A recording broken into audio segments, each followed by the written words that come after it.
அடிப்படை வசதிகளை நிறைவேற்றிக் கொடுக்காததால் அரசின் கவனத்தை ஈர்க்க போஸ்டர் அடித்து கோரிக்கைகளை முன்வைத்த பொதுமக்கள். போஸ்டர் ஒட்டியவர்கள் மீது நடவடிக்கை எடுக்க கோரி கவுன்சிலர் காவல் நிலையத்தில் புகார். நாங்கள்தான் போஸ்டர் ஒட்டினோம், எங்கள் அனைவரையும் கைது செய்யுங்கள் என காவல் நிலையத்தை முற்றுகையிட்ட பொதுமக்கள். திருப்பூர் மாவட்டம் பொங்கலூர் ஒன்றியத்துக்கு உட்பட்ட கண்டியன்கோவில் ஊராட்சிக்குட்பட்ட பெரியாரிப்பட்டி, சின்னாரிப்பட்டி, கருங்காலிபாளையம், பூச்சிக்காட்டுப்புதூர், கருணைபாளையம் ஆகிய கிராமங்களில் சுமார் 1000க்கும் மேற்பட்ட குடும்பங்கள் வசித்து வருகின்றன. கடந்த 2010ஆம் ஆண்டில் இருந்து முறையான சாலை வசதி, குடிநீர் வசதி, தெருவிளக்கு மற்றும் சுகாதாரமான பொதுக் கழிப்பிடம் போன்ற அடிப்படை வசதிகளை செய்து தரக்கோரி அப்பகுதி மக்கள் தொடர்ச்சியாக மாவட்ட நிர்வாகம் மற்றும் ஊராட்சி நிர்வாகத்துடன் கோரிக்கை வைத்து வந்த நிலையில் அடிப்படை வசதிகளை ஏற்படுத்தி தர எந்த நடவடிக்கையும் எடுக்கப்படாததால் கிராம சபை கூட்டங்களிலும் பல தீர்மானங்களை நிறைவேற்றியுள்ளனர். ஊராட்சி நிர்வாகத்தின் சார்பில் பொதுமக்களின் கோரிக்கைகள் மீது நடவடிக்கை எடுக்கப்படாத நிலையில் ஊர் மக்கள் அனைவரும் ஒன்றிணைந்து ஆழ்ந்த உறக்கத்தில் இருக்கும் கவுன்சிலர் மற்றும் ஊராட்சித் தலைவரை தொந்தரவு செய்ய வேண்டாம் எனவும் கண்டியன்கோவில் ஊராட்சியில் 5 வருட அவல ஆட்சி என்ற வாசகங்களோடு அரசின் கவனத்தை ஈர்க்கும் வகையில் நூதன முறையில் ஊராட்சி முழுவதும் அனைத்து கிராமங்களிலும் போஸ்டர் ஒட்டியதால் பரபரப்பு ஏற்பட்டது. போஸ்டர் ஒட்டிய நபர்கள் மீது நடவடிக்கை எடுக்க கோரி 4வது வார்டு கவுன்சிலராக உள்ள துளசிமணி சண்முகம் என்பவர் அவிநாசிபாளையம் காவல் நிலையத்தில் புகார் அளித்திருந்த நிலையில் அடிப்படை வசதிகளை செய்து கொடுக்காததால் நாங்கள்தான் போஸ்டர் ஒட்டினோம் என 100க்கும் மேற்பட்ட பொதுமக்கள் இன்று அவிநாசிபாளையம் காவல் நிலையத்தில் முன்பு திரண்டனர். தனிப்பட்ட முறையில் யாரும் இந்த சுவரொட்டிகளை ஒட்டவில்லை எனவும் ஊர் மக்கள் அனைவரும் ஒன்றிணைந்துதான் ஒட்டினோம் எனவும் காவல்துறை அனைவரின் மீதும் நடவடிக்கை எடுக்குமாறு காவல் நிலையம் முன்பு திரண்டதால் பரபரப்பு ஏற்பட்டது. ஊர் பொதுமக்களிடம் காவல் ஆய்வாளர் விஜயா பேச்சுவார்த்தை நடத்தியதில் பொதுமக்களின் கோரிக்கைகளை நிறைவேற்ற ஊராட்சித் தலைவர் மற்றும் கவுன்சிலர் ஆகியோரிடம் பேசுவதாக கூறி அனுப்பி வைத்தார். அவிநாசி பாளையம் காவல் நிலையம் முன்பு 100க்கும் மேற்பட்டோர் ஒரே நேரத்தில் திரண்டதால் அப்பகுதியில் பரபரப்பு ஏற்பட்டது.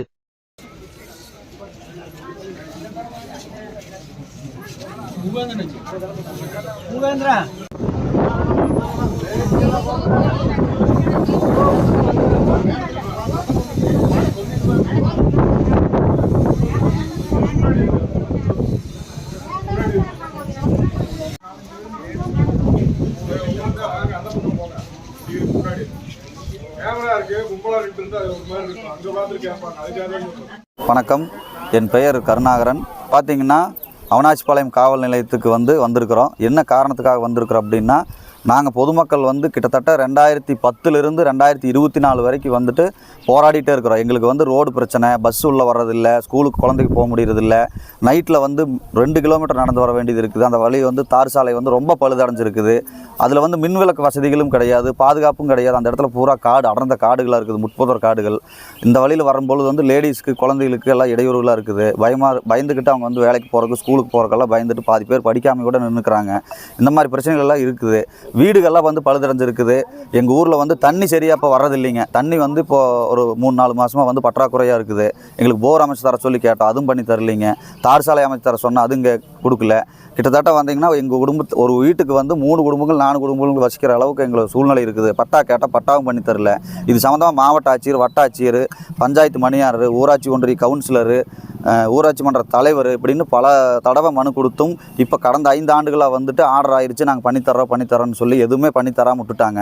இந்த கடந்த 5 ஆண்டுகள் முடிவடைகிற நிலையில் இருக்கிறதுனால இந்த 5 ஆண்டுகள் முடிஞ்சுன்னா அடுத்து உள்ளாட்சி தேர்தல் நடக்குமோ நடக்காதாங்கிறது எங்களுக்கு தெரியாது.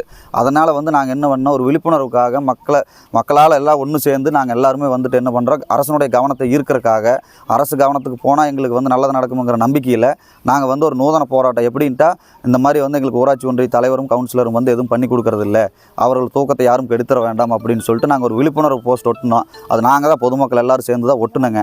அது இப்போது என்ன ஆச்சுன்னா, ஊராட்சி ஒன்றிய கவுன்சிலர் அவிநாசிபாளையம் காவல் நிலையத்தில் குறிப்பிட்ட ஒரு சில நபர்கள் மேலே மட்டும் குற்றம் சாட்டி அது வழக்கு கொடுத்துருக்குறாங்க அவங்க மேலே. அது நாங்கள் எல்லாருமே சேர்ந்து தான் பண்ணணும், நாங்கள் எங்களுடைய கோரிக்கைகளுக்காக நாங்கள் பண்ணுறோம், நீங்கள் ஒன் சைடாக நடந்துக்கிறீங்க, அதனால் நாங்கள் ஒட்டணும் அப்படிங்கிறத சொன்னதுக்கு பிறகும் வழக்கு கொடுத்தாச்சு. வழக்கு கொடுத்ததுனால நாங்கள் என்ன சொல்ல வரோன்னா, நாங்கள் தான் இதை செஞ்சோம், தனிநபர் யாரும் ஒருத்தர் செய்யலை. நாங்கள் அரசுக்கு விரோதமானவர்கள் கிடையாது. ஆனால் எங்கள் மக்களுடைய கோரிக்கைகள் எங்களுக்கு நிறைவேறணுங்கிற பட்சத்துக்காக நாங்கள் அவிநாசிபாளையம் காவல் நிலையம் வந்திருக்கிறோங்க. நன்றி. என் பேர் சுசீலாங்க. நான் கண்டிங்கோவில் கிராமங்க, பெரியரிப்பட்டிங்க, திருப்பூர் மாவட்டங்க. எங்கள் ஊருக்கு பஸ் வசதியெல்லாம் இல்லைங்க. அதனால் நாங்கள் வந்து ரோடு சரியில்லை, அதனால் பஸ்ஸுக்கெல்லாம் உள்ளே வராது அப்படிங்கிற மாதிரி சொன்னாங்க. நாங்கள் ஒரு 2010லேருந்து போராடுறோங்க. நாங்கள் நிறைய மனு கொடுத்துட்டோங்க. யாருமே எதுவுமே ஸ்டெப்பே எடுக்கலைங்க. எங்கள் பஞ்சாயத்துலேருந்து எங்களுக்கு எதுவுமே வர்றதே இல்லைங்க. எங்கள் பஞ்சாயத்தில் வந்துங்க எங்களுக்கு தண்ணி நல்ல தண்ணி இல்லைங்க. ரோடு போட்டு தர மாட்டேங்கிறாங்க. அப்புறம் வீடுகளை இடிஞ்சு போகிற மாதிரி இருக்குதுங்க. நாங்கள் வந்துங்க இது சம்மந்தமாக நிறைய பக்கம் கொடுத்துருக்குறோங்க. யாருக்கு கொடுக்கணுமோ எல்லாருக்கும், தலைவர்களுக்கு எல்லாத்துக்குமே கொடுத்துருக்குறோங்க. எங்கள் கவுன்சிலரை எதையுமே கண்டுக்கவும் மாட்டேங்கிறாங்கங்க. நாங்கள் அடிக்கடி 4 தடவை கொடுத்துட்டோங்க. ஆனால் அவரும் எதுவும் சொல்கிற மாதிரியே தெரியலைங்க. அதனால தான் நாங்களே போஸ்டர் அடித்து நாங்களே வந்துங்க எங்களுக்கு ஒரு முடிவு தெரியணும்னு நாங்களே ஒட்ட முடி எங்கள் மேலே வந்து கேஸ் கொடுக்காம தனிப்பட்ட நபருங்க ஒரு 4 பேர்த்து 5 பேர்த்து மேலே கேஸ் கொடுத்துருக்குறாங்க. நாங்கள் என்ன சொல்கிறோன்னா நாங்கள் தான் ஒட்டணுங்க. அதனால் எங்கள் மேலே எல்லாத்து மேலேயும் கேஸ் கொடுங்க. நாங்கள் எல்லாருமே உள்ளே வர்றோம். ஏன்னா எங்களுக்காகத்தானுங்க அவங்களையும் போட்டு இது பண்ணுறாங்க. அதனால தான் நான் சொல்கிறேங்க. வணக்கம். நான் கண்டிங்கோயில் ஊராட்சியை சார்ந்தவன். கடந்த 2012 முதல் திமுகவினுடைய ஒன்றிய இளைஞரணியாக 2021 வரை பொறுப்பில் இருந்தேன். அதுக்கப்புறம் 2021 ஒன்றிய இளைஞரணி துணை அமைப்பாளராக பொறுப்பில் இருந்து 2021 ஒன்றிய இளைஞரணி அமைப்பாளராக என்னை வந்து பொறுப்பை வந்து உயர்த்தி எனக்கு மொத்த 8 ஊராட்சிகளை என்னோட கட்டுப்பாட்டில் அது கொடுத்து சிறப்பாக செயல்படணும்னு சொல்லி தலைவர் தளபதி அவர்களின் உத்தரவின் பேரிலும் எங்களது இளைஞரணி தலைவர் உதயநிதி ஸ்டாலின் அவர்களின் உத்தரவின் பேரிலும் நான் சிறப்பாக இன்னைக்கு வரைக்கும் செயல்பட்டு வந்திருக்கிறேன். அவங்க எல்லாருமே சொல்லியிருக்காங்க, கட்சி சார்ந்த ப்ரோக்ராமாக இருந்தாலும் சரி, பொதுமக்கள் சார்ந்த ப்ரோக்ராமாக இருந்தாலும் சரி, நீங்கள் என்ன குறைகளாக இருந்தாலும் சரி, பொதுமக்களிடம் நேராக போங்க, நேராக போய் பொதுமக்களை சந்திங்க. பொதுமக்களை சந்தித்து நீங்கள் அவங்களோட குறை நிறைகளை எல்லாம் கேட்டு எங்களோட தலைமைக்கு அதே மாதிரி அரசினுடைய கவனத்துக்கு கொண்டு வர சொல்லியிருக்காங்க. அது நான் இது நாள் வரைக்கும் சிறப்பாக செயல்பட்டு வந்துட்டுருக்கேன். இளைஞரணி அமைப்பாளராக நான் இன்னைக்கு வரைக்கும் சிறப்பாக செயல்பட்டு வந்துட்டுருக்கேன். அதுக்கான அத்தனை ஆதாரங்களையும் நான் இந்த ஃபைலில் நான் போட்டு வச்சுருக்கிறேன். அதுக்கப்புறம் அந்த மாதிரி இருக்கும்போது கண்டியன்கோயில் ஊராட்சியில் ஊராட்சி மன்ற தலைவர் டி கோபால் அவர்களும் பணியாற்றிட்டு வந்துட்டுருக்காரு. அதே டைமில் கண்டியன்கோயில் ஊராட்சியினுடைய 4வது வார்டு கவுன்சிலராக துளசிமணி சண்முகம் அவர்களும் கவுன்சிலராக பணியாற்றிட்டு வந்துட்டு இருக்காங்க. பொதுமக்கள் குறைநிறைகளை வந்து நாங்கள் வந்து ஒரு மக்கள் பிரதிநிதியாக நாங்கள் எல்லாருமே வந்து யாரை தேர்ந்தெடுத்துருக்கிறோம், ஒரு கவுன்சிலரையோ, ஒரு ஊராட்சி அப்படின்னா ஒரு கவுன்சிலரு, அந்த இடத்துல வந்துட்டு ஒரு தலைவர், வார்டு மெம்பர், இவங்களை எல்லாத்தையும் தான் நாங்கள் தேர்ந்தெடுக்கிறோம்.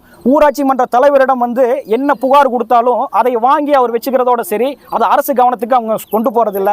முறையாக தீர்மான பதிவேட்டில் அவங்க பதிவு பண்ணுறதில்ல. இதையை தட்டி கேட்டோம்னா வழக்கு பதிவு பண்ணுவோம், கேஸ் போடுவோம் அப்படிங்கிற மாதிரி சொல்லியிருக்காங்க. அப்புறம் அது மட்டும் இல்லாமல் ஊராட்சி அதனால வந்து அரசு கவனத்தை நாங்கள் பல முறை வந்து கவுன்சிலர்கிட்டையும் ஊராட்சி மன்ற தலைவர்கிட்டையும் மனு கொடுத்தும் 4 வருஷமாக அவங்க பதவியேற்று 4 வருஷ காலத்தில் எதுவுமே செய்யாதனால நாங்கள் வந்து அரசு கவனத்தை ஈர்க்கணுங்கிறக்காக நான் மட்டும் இல்லை, பொதுமக்கள் அனைவரும் சேர்ந்து ஒரு அரசு கவனத்தை ஈர்க்கணும், திமுகவினுடைய ஒரு நல்லாட்சிக்கு ஒரு கெட்ட பேர் வந்து உருவாக்குற மாதிரி கவுன்சிலர் நடந்துக்கிறாரு அப்படிங்கிறதுக்காகவும், ஏன்னா பக்கத்து பஞ்சாயத்தில் இப்போ ஒரு 4 நாளைக்கு முன்னாடி பார்த்தீங்கன்னா அமைச்சர் நம்மளுடைய மாண்புமிகு அமைச்சர் சாமிநாதன், செய்தித்துறை அமைச்சர் சாமிநாதன் அண்ணன் அவர்கள் வந்திருந்தாங்க. எல்லா ஊராட்சி அந்த ப்ரோக்ராமில் நானும் கலந்துக்கிட்டேன். இங்கே வந்து அழகுமலையில் ஒரு மண்டபத்தில், ஒரு தனியார் மண்டபத்தில் வந்துட்டு அந்த ப்ரோக்ராம் நடந்தது. அந்த இடத்துல நானும் கலந்துக்கிட்டேன். கலந்துக்கிட்டு அங்கே போய் பார்க்கும்போது தான் தெரிஞ்சுது 16 ஊராட்சி, நம்ம பொங்கலூர் ஒன்றியத்துக்கு உட்பட்டது மொத்தம் 16 ஊராட்சி. அந்த 16 ஊராட்சியில் எல்லா தலைவர்களும் கவுன்சிலர்களும் சரியான முறையில் பயனாளரை தேர்வு பண்ணி, என்ன திட்டத்தின் கீழேனா கலைஞரின் கனவு இல்ல திட்டத்தின் மூலமாகவும் பழைய வீடுகள் வந்து புதுப்பிக்கிறதுக்கான தொகை அமௌண்ட்டு வந்து ஒர்க் ஆர்டர் கொடுக்கறதுக்காகவும் அமைச்சர் வந்திருந்தாங்க. எல்லா ஊராட்சியிலிருந்து கவுன்சிலருமே பிரசிடென்ட். அதனால் அந்த இடத்துக்கு போனதுக்கப்புறம் தான் தெரிஞ்சுது, வேணுமென்றே கவுன்சிலரும் திமுகவினுடைய கவுன்சிலரும் ஊராட்சி மன்ற தலைவரும் எங்களை புறக்கணிக்கிறதுனால நாங்கள் வந்து அரசினுடைய கவனத்தை ஈர்க்கிறதுக்காக நாங்கள் போஸ்டர் வந்து பொதுமக்கள் எல்லாரும் சேர்ந்து நாங்கள் விட்டிருந்தோம். அதையை வந்து கவுன்சிலர் வந்து தனிப்பட்ட முறையாக வந்து ஒரு குறிப்பிட்ட நபர் மேலே மட்டும், என்னை உள்பட குறிப்பிட்ட நபர் மேலே மட்டும் அவங்க வந்து புகாரை கொடுத்துட்டு இப்போ அரெஸ்ட் பண்ணிடுவேன் அரெஸ்ட் பண்ண வச்சுருவேன் அப்படின்னு சொல்லி கவுன்சிலர் வந்து தனிப்பட்ட முறையாக மிரட்டிட்டு இருக்காரு. ஆனால் அது வந்து தனிப்பட்ட முறையாக செஞ்சதல்ல. பொதுமக்கள் எல்லாருமே இந்த இடத்துல வந்திருக்காங்க. யாரை வேணாலும் நீங்கள் எல்லாரும் இருக்கீங்க. மீடியா இதை வந்து முறையாக வந்து அரசினுடைய கவனத்துக்கு நீங்கள் கொண்டு போவீங்கிற நம்பிக்கையில் நாங்கள் இதை பேட்டியாக நாங்கள் கொடுக்குறோம். நீங்கள் இதை வந்து கண்டிப்பாக செஞ்சு எங்களுக்கெல்லாம் வந்து இந்த மாதிரி ஒரு நல்லது செய்கிறதுக்கான கவுன்சிலர் தேர்ந்தெடுத்தால் இது மாதிரி பண்ணுற கவுன்சிலர்களெல்லாம் நீக்கி நல்ல முறையாக அடுத்த முறை ஆட்சி அமைக்கிறதுக்கான ஏற்பாடுகளை செய்வீங்கிற நம்பிக்கையில் நாங்கள் உங்கள்கிட்ட முறையிடுறோம்.